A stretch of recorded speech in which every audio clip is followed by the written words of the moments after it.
Activate party mode.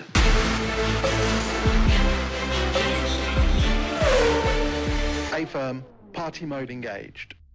Welcome to Party Mode, the F1 podcast with no limits. I'm Jethro Bovingdon, and I'm joined by my good friends Charlie Curtis and the Nomad returns. Matthew Collins is back. He's back from incredibly important business that kept him away from our podcast last week. What was the reason? I had it as work, but I don't think it was. No, it wasn't not work. I was in Iowa, Fairfield, Iowa, for my wife, visiting my wife's family and her 25th high school reunion. Wow! Did you go? Yeah. We did like a Friday night thing at this country club, which sounds fancier than it is. It's like a country club in a town of 9,000 people, so it's like, a country club. And yeah. I asked, I don't really drink. I have like one cocktail once in a while, and I had an old fashioned, and the girl looked at me like I was asking for the craziest drink I've ever requested. And I was like, this isn't going to be good. And it was like, she like mashed the cherries. I swear she put like 3 packages of like sugar in it. It was maybe the worst drink I've ever had. So I've only seen reunions really on like Hollywood movies and stuff, because it's not really a thing over here. I think Canada it's the same now. Yeah, Canada, maybe through it's Facebook and stuff it happens more for people, I don't know, but so it's a thing in the States. It's huge. Have you done it, Charlie? I haven't gone to any of my reunions, but last year was the 20th, and Erica and I went to high school together, so we went to it, the first one, and it's kind of weird. I like how that started saying, I haven't been to any of my reunions, but I went last year, which is crazier, Jethro, that there's not just one reunion. What, every year? So for us, like, I don't really know, again, because I hadn't gone to them, but at least every 5 years is a big one. Like the 5, 10, 15, 20, those are big. But they do something every year. There's a 16 and there's a 7, there's a 21-year reunion that we didn't go to, but there's always something. But it's also different because there were 800 people in my graduating class, so it's big. Yeah. And so there's 50 in Laura's. I was going to say, it must be small. And 25 of them are married to each other now, I imagine. A lot of people. No, like Laura's high school is in a weird situation. So like in the 70s, there was a bunch of people obsessed with transcendental meditation and wanted to buy a school, the Maharishi School of Enlightenment. So they basically, the school they found to be built was in Fairfield, Iowa. They bought and built this school. And outside of India, Fairfield, Iowa is the transcendental meditation capital of the world. There's the most people that do it per capita. And it's like half the town are like regular small town folk, and the other half of the town they call the Rus, like the gurus. And so it's like the strangest, most interesting little town you've ever seen. And like, so you're in the tiniest town, but like everyone that goes there are somewhat artistic, because like most of the people that moved there were highly creative, like fascinating people, or super interesting, strange hippies. Everyone meets you with a lot of eye contact. They're like, yeah, hi, how are you? So she's a guru. She's a Ru. Yeah. She still meditates, but like I don't know that she does. It's like she was going for a nap and she'll start it with a meditation that I don't see, because like the mantra, which like, most people know what a mantra is. It's like some sounds, basically, not even really words. It's the most secretive thing ever. Like Laura will never tell me this mantra. I asked her, I'm like, on your deathbed, if I was like, the one thing I want to know is your mantra, she would not tell me. Like, I will never know Laura's mantra, no matter what happens. What, has everyone got their own, or is it from this? Yeah. Well, we don't know, because we don't know the other ones to compare it to. Maybe they're all the same. I was going to say, you could just Google it. Well, if you were to go do a course and get your mantra, it's like a $2,000 weekend course, and you would get a mantra. And normally, from what I hear, there's like 18 mantras that are the basic mantras. So you would get assigned one of these mantras, but you're never going to know if anyone is the same one, because you're not going to tell anyone. But then there's different levels. Like as you go on, you could go to the upper ashram in India and pay $100,000 to have a more elite mantra. Really? So there's like, yes, it's great. Meditation's awesome, but there is a weird, Yeah. like a lot of religion, how there's like a weird side to it where they're like also just trying to take your money. Yeah, the more you pay, the better it gets. Mm-hmm. It's Yeah. funny. Funny how that works.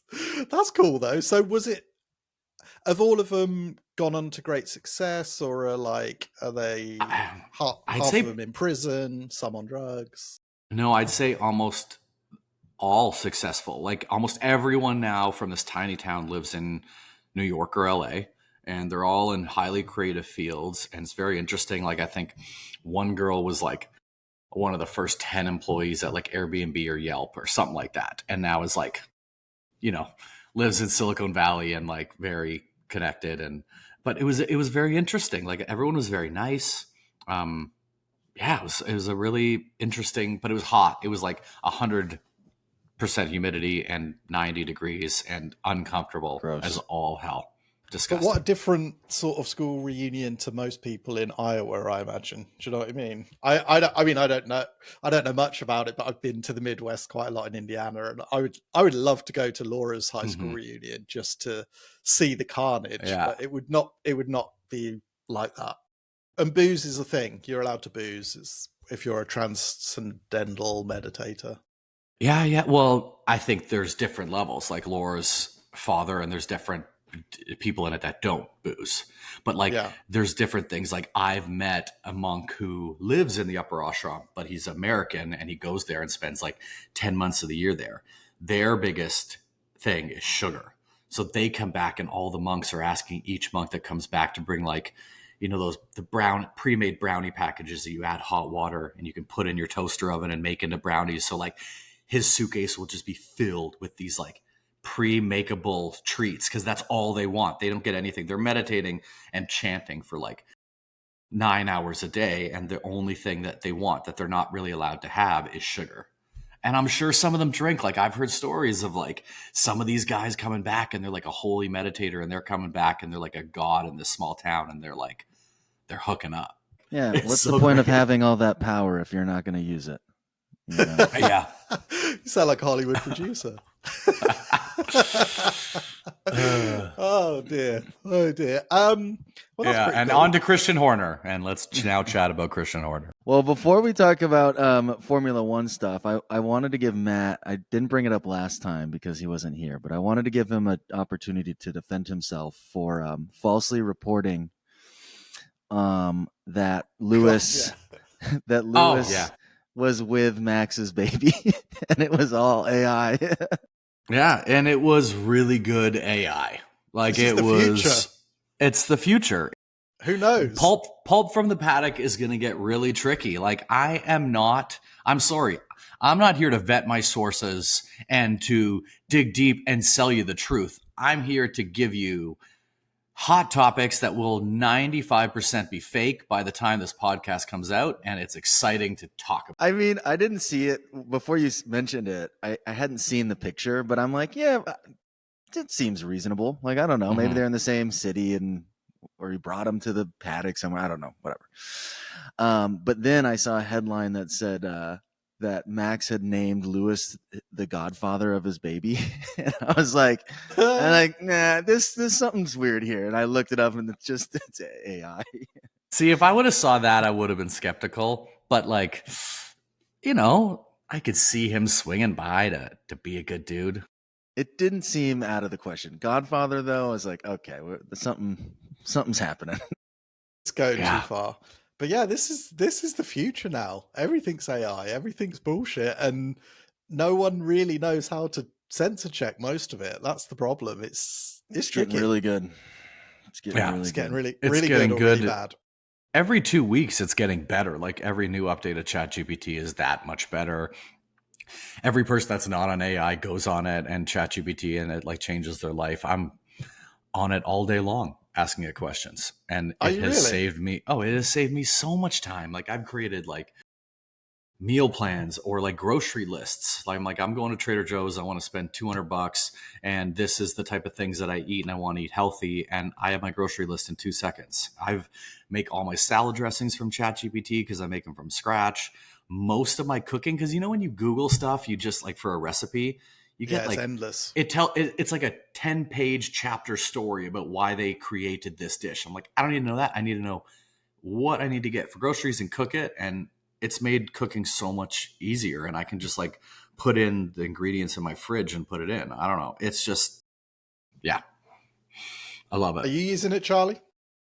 Yeah, I use it. Especially for like this hot chocolate thing. Like if I'm making an Instagram post, I'll just ask it for ideas and like, oh, help me rephrase this so it's more playful, or I don't know. I talk to it. So I just talk to it like I talk to anyone else, and it spits out, whatever I need. It's great. And Erica uses it like nonstop. She's always throwing ideas in there. It spits something out. Then she works with it a little bit, puts it back in. I mean, she uses it all the time. It's Jethro, pretty are cool. you not? Are you not using it? No. I should probably, but I never do. I use it. I used it the other day for translation because it seemed quicker and easier than like Google Translate or something. And I had a French document that I needed to translate, and it was great. But I don't know what I would use it for. Because what I do is just creative writing effectively. Mm-hmm. I don't know. Maybe I should, but I should dabble in it. With that, though, I think it's genius for that. It's not going to write your article, but if you're sitting there and you're kind of fumbling with an article, you could input all of your articles that you've written into it. It will learn your voice and how you say things, and it will start to write something for you that you're going to fix. You're going to go through the whole thing and readjust it because it might not like know, I don't know, some things, but it's going to stop writer block if you're sitting there and you're like, I honestly don't know what to write about this. It's going to kind of re-inspire you and do things. I know from a lot of writer people, I know that they're using it, but not as the end result, to get them to a spot. Just to get them started. Yeah. Also, you had said that you had an editor that like could polish up all your pieces and cut them down and make them concise. And Yeah. you wouldn't, Yeah. it can do that. And like Matt said, it'll learn how you write. And so it's not going to be exactly your voice, but you could be like, give it 1,000 words, like this needs to be 500, trim. And then it will kind of make it a little more concise. And then you'd go back and tweak a little, but Making it's just kind of like it's an editor. It's like if you had Laura proofread something before you sent it out, it's the same idea. Yeah. Mm-hmm. It just feels so strange to me because It does. Because people contact me because they want my voice on my opinion. It just seems. Do you feel like you're lying then? Like you're like yeah, I would feel like I can't do this. This is like, but because and then anyone can do it, I guess. But you're right. If it's giving you ideas, I mean, I don't have to write thousands and thousands and thousands of words, so I'm not like in the old days where I was spitting, when you're a junior and you're spitting out news stories and doing all the crap that you don't actually want to do. I can see it be much more helpful. But when I'm doing feature writing, I feel like I can't use it. Maybe I should experiment. Maybe I'll do that. Maybe I'll get something that I've written in the past that's like 3,500 words or something, and say make it 2,000 and see what the outcome is and report back. That's scary. It's crazy. I mean, it could write a book. I could say, hey, write me a murder mystery book about whatever, and it would do it. It's insane. Yeah. I've done it. When Laura first had it, I'd put like a rough idea and I'm like, make a screenplay of a movie with it. And it would bring every chapter. And then I would say, now do the dialogue. And it would, in seconds, have the dialogue of the entire movie. This episode is brought to you by ChatGPT. I was going to say, I mean, like, the human race is basically fucked, isn't it? We're like, no one's going to have a job if it can do this. Certainly on the creative side, like it is quite scary because we have this inbuilt vanity that, well, we're always going to have more integrity and greater originality because of human knowledge and everything. But it knows more than us and it's more powerful, so it is quite scary. Yeah. I think in the immediate future, people that use AI are just going to be so much more efficient. So you're not going to be replaced by AI necessarily. You'll be replaced by someone that's really good with AI. Yeah. Like someone is able to do 3 times the work and has 3 times the ideas or 10 times because they're using this tool, and someone else that's reluctant to adopt it is going to be way behind, I Mhm. think. But we'll see. This But is scary. that's how you can do it when an article is due tomorrow and you haven't even started it and you have 4 other projects on the go. That's how It's you're my going to whole get it life. done, is by getting it to help you. And yeah, get on I'm it. resistant, but I'm going to try. Okay. So what are we going to speak about? There's no bloody races for another 2 weeks, basically. Me and Charlie went to a movie this weekend. We went to Nobody 2. Have you seen the first Nobody? I've not. Okay, so let me just paint this picture. I went to first watch it, and I was like, "This is going to be a really dumb movie." It's with Bob Odenkirk from Better Call Saul. That's right. Yeah, I heard It a review of it. Said it is was really good. unbelievable. It's like one of the best action flicks I've seen. And then Charlie hadn't even seen it, and he was talking to our friend Ryan, who was like, "This new trailer looks amazing." So he watched it, and he was like, "Holy shit, this is amazing!" And we just all went and saw the second one. It's the perfect movie to go watch. It is. I don't know. It's a perfect, perfect. And we action saw it flick. at noon on At Friday. noon.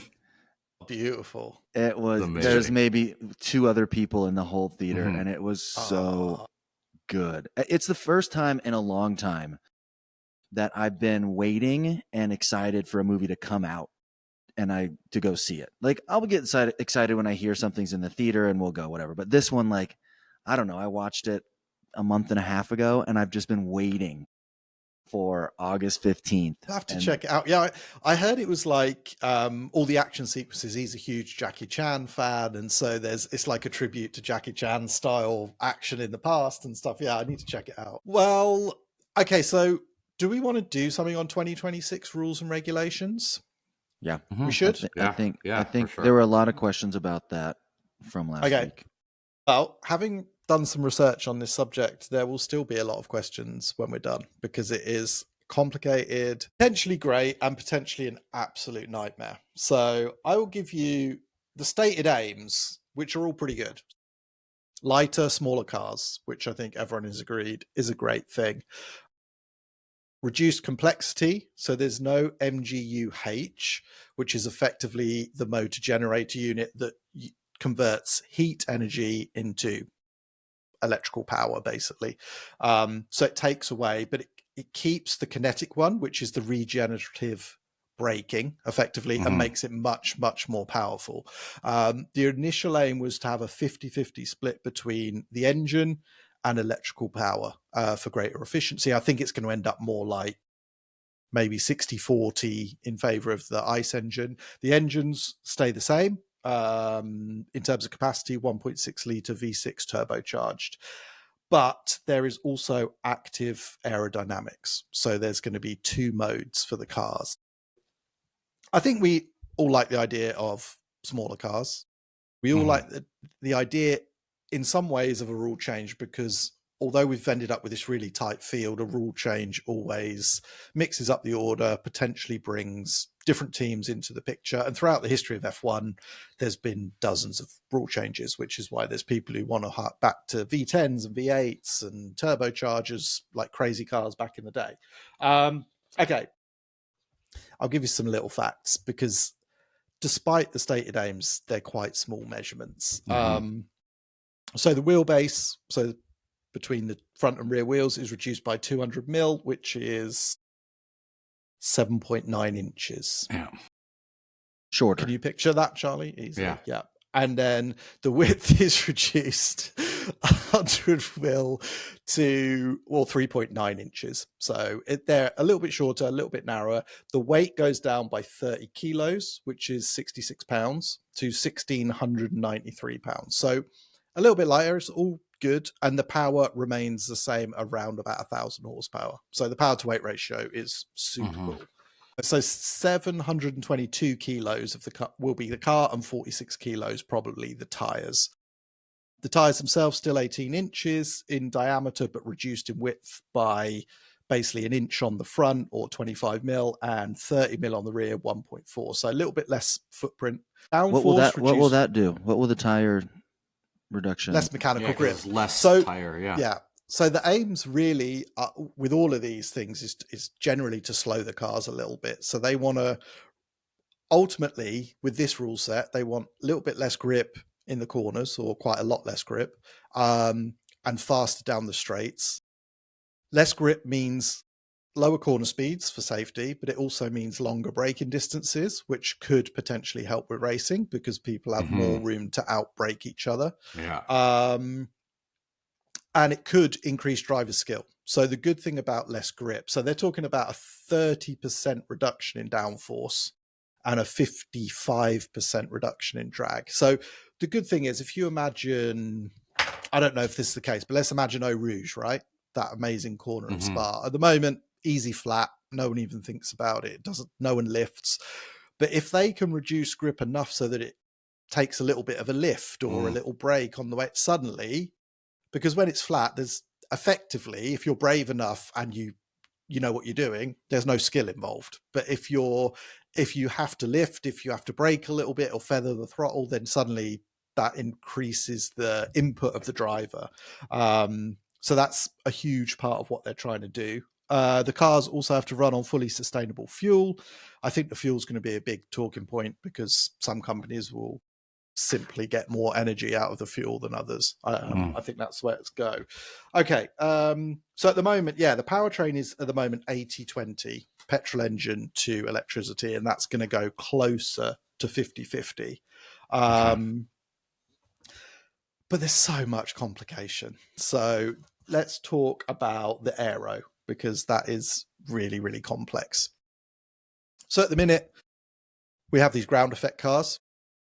And that means a lot of the underfloor generates a huge amount of the aero. That's caused this porpoising, which has been problematic. It's also actually not helped with the aerodynamic wake, which makes the cars harder to follow as they've developed it. So the cars will go back to a flat floor with a big diffuser at the back, so much less complication underneath. And then the active aero, there'll be two modes, a cornering mode and a straight mode.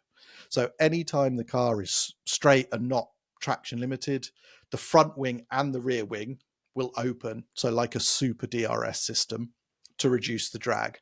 And that happens all the time, whether you're automatically, so you're not having to push a button. I think it'll be manual, so it'll be like DRS, but the difference is the team doing that, or are there sensors along the track that do it? The driver has to do it. The driver has to do it. It's like DRS, but you don't need to be within. Yes. So it's distance. Driver operated, much bigger reduction in drag. And there's reasons why they've done this. Okay, so there is no more DRS because everyone can use that whenever they like. So instead of DRS, so there won't be any DRS next year. No DRS. Wow, DRS is dead. It is dead. So there'll be corner, and then there'll be the low drag mode, the straight mode. So instead of DRS, there's going to be something called manual override mode, or MOM. Are you following this? This is the problem with this rule set. It's so complex. The manual override mode is like a push to pass system. So you'll push a button. Like ERS, kind of. Yeah. When you're within 1 second of a car, and then you will get this boost of power. So this is a nightmare for people to explain. So in normal circumstances, the full 350 kilowatts of electrical power, which is about 480 odd horsepower, is deployed up to 180 miles an hour and then gradually reduces, dropping to 100 kilowatts by 211 miles an hour and 0 by about 225 miles an hour, because the cars are going to be super quick in a straight line. But when the driver can select the manual override mode, they get the full 350 kilowatts all the way to 337 kilometers, so like 220 miles an hour, basically. So they get much more of a boost than the car in front, which should allow a similar action to DRS. And they can do this on any, it doesn't matter if they just have to be within 1 second anywhere on the track, and they can do this. Yes. On a straight, that's obviously. Right. Yeah. I guess they can do it through a corner if they want. Yeah. But there's not going to be the DRS zones that we had. It could be any straight or any wherever. Yeah. Anywhere. I like that, because it is kind of a bummer when there's like one DRS zone and there's no overtaking, because it's just, the track doesn't really allow for it. So I do like that they have the option to deploy it whenever if they're close. I agree. So effectively what they've done, let's break it down. They make the cars smaller, they reduce the weight, they change the reliance of the aerodynamics, so it's much more on the surface of the body. There's a narrower front wing as well. There's less mechanical grips from smaller tires, and there should be less downforce.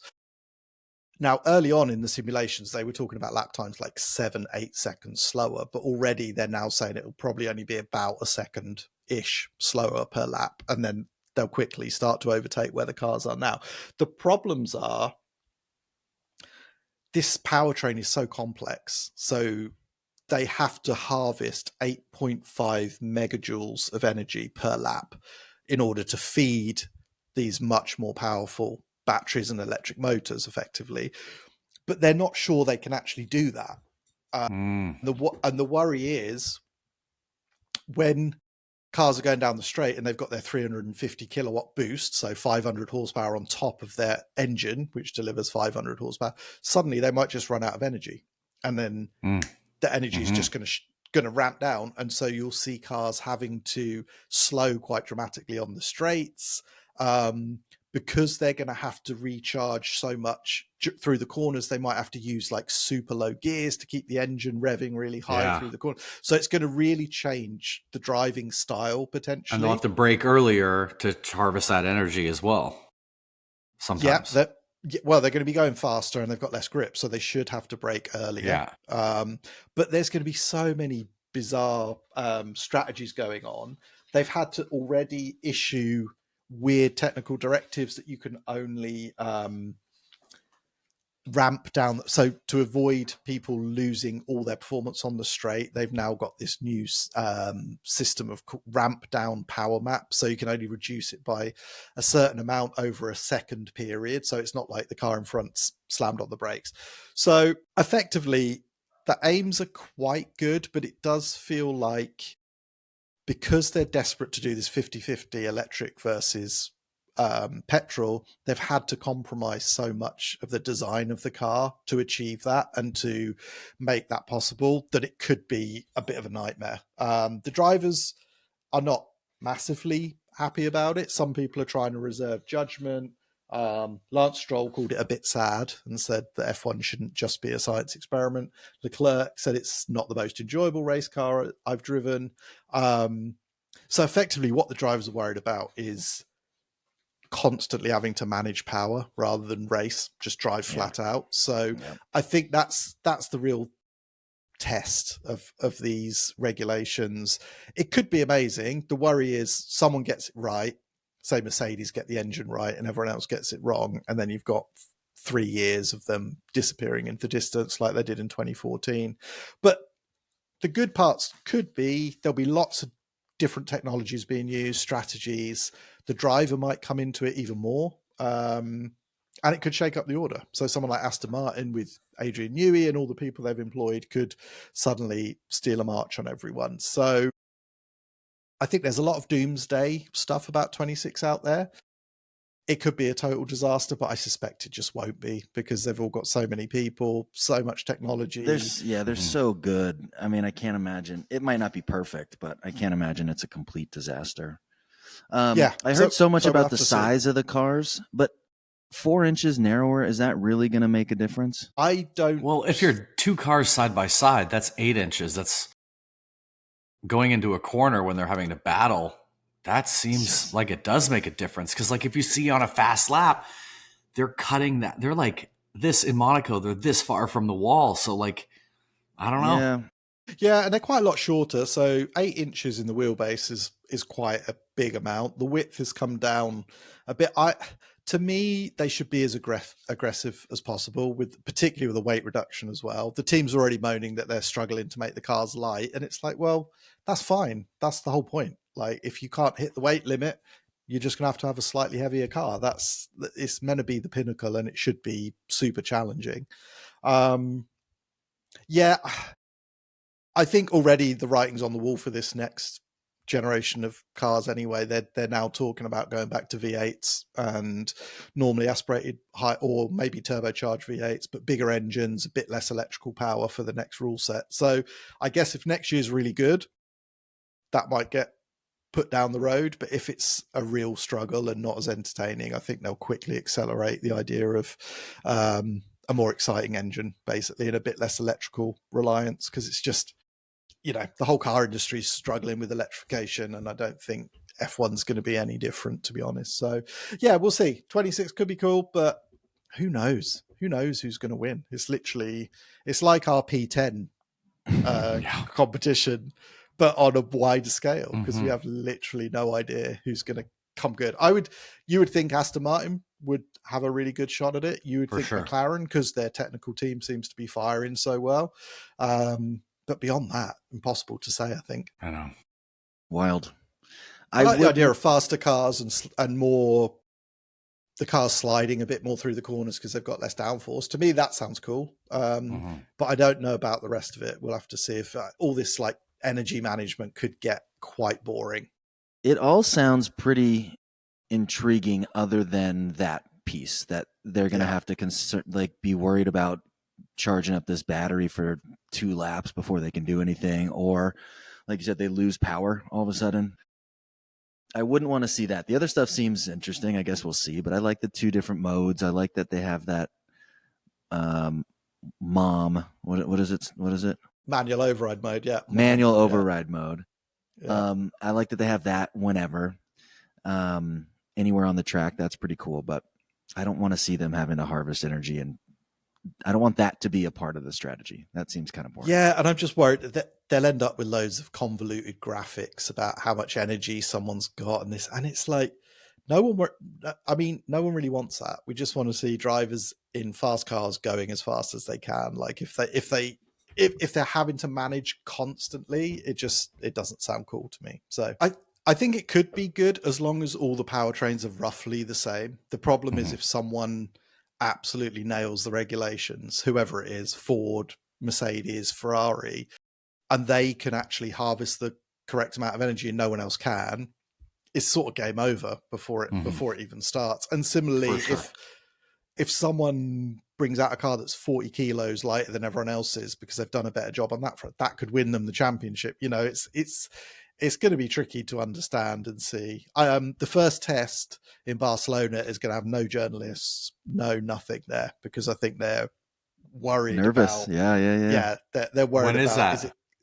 It's January, sometime late Jan or early Feb, I think. Yeah. But so it's going to be completely closed behind closed doors, because before the 2014, the big rule change then, there was journalists, etc. at the test, and basically none of the cars ran because they couldn't make them work.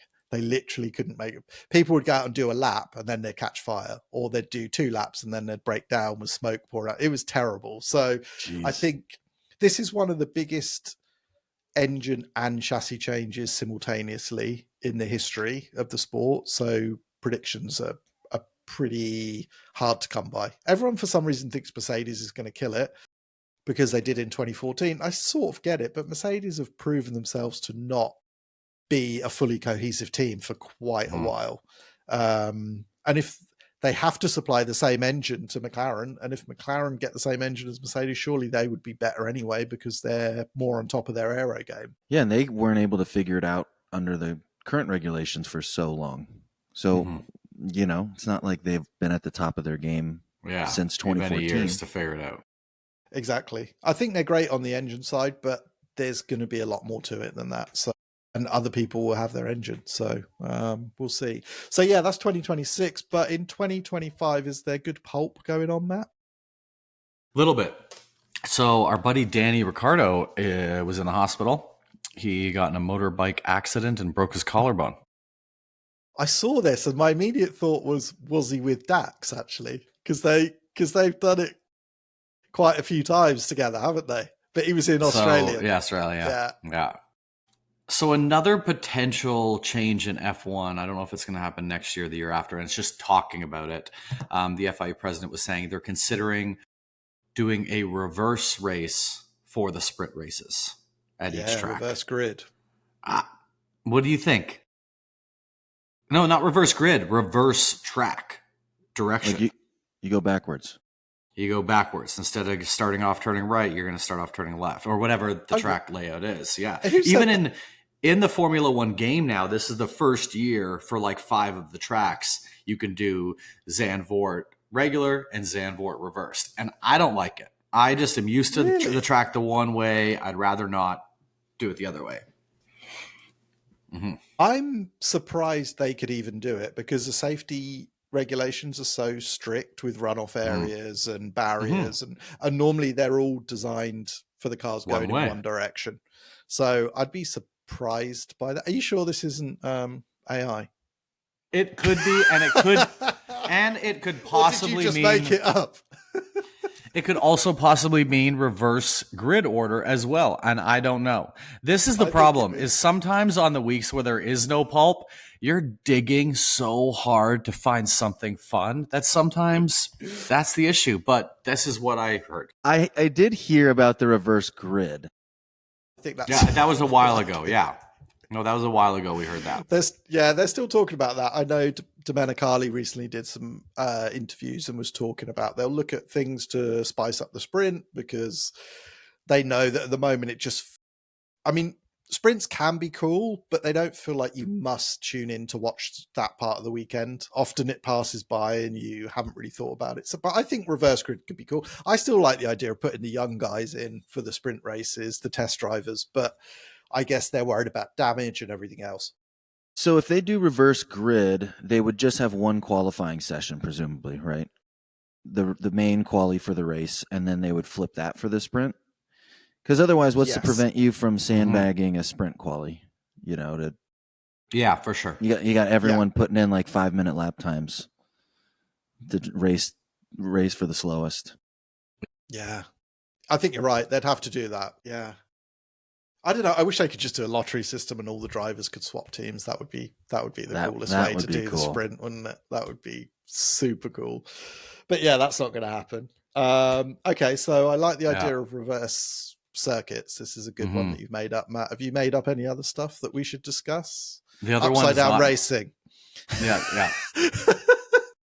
But Zach Brown and McLaren is going to be auctioning off a McLaren. I don't know the strict details of it, but from what I hear, you can choose if it's Oscars or Lando's. It's going to be, I don't know if it's the current or like last year's, but I think it's this year's car.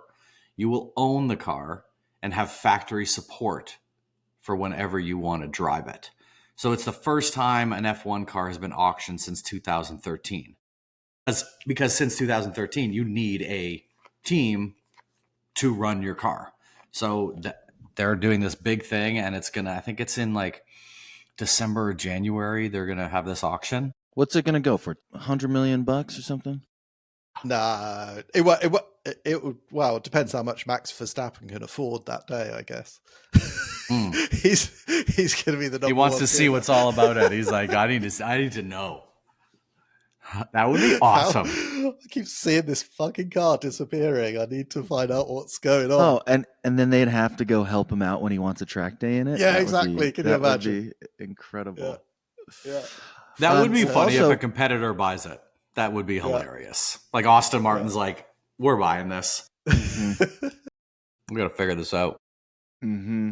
I want to know how much it's going to go for. It's going to go for a ridiculous amount. I think over 50 for sure. You think? I don't think so.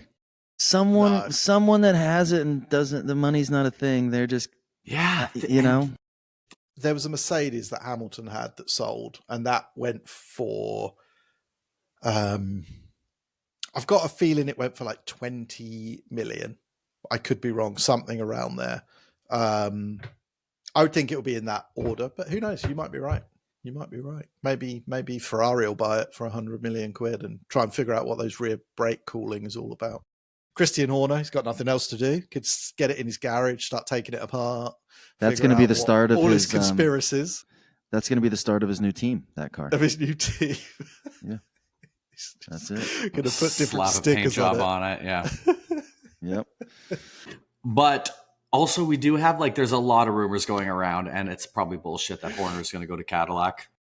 Apparently, Cadillac had a meeting to discuss whether it was a good idea or not to have him, course it's a good idea to have him. Yeah, I guess it's still the controversial of like what happened 2 years ago, and it's like, whether it was he did some questionable things, whether how questionable, it was, none of us know. But It's true, that is, but GM are about to basically spend $1 billion getting into F1. So although there is that in the back of their mind, maybe probably at the forefront of their mind is how do we win in F1?